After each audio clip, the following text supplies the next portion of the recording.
सत श्री अकाल जी सारिਆਂ ਨੂੰ।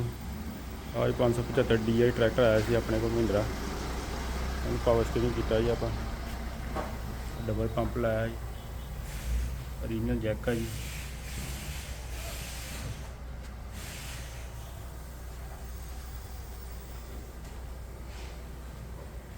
हिस्से दे बुश भी लाए सी ਇਹਦੇ ਨਾਲ ही।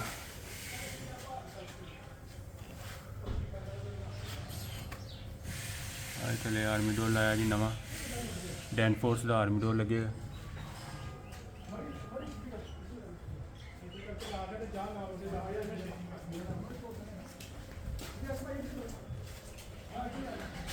होर भी किसी मेरे वीर भरा ने ट्रैक्टर पावर स्टीयरिंग करवाना तो साडी शॉप पर आ सकते हैं, साडे नाल संपर्क भी कर सकते हैं।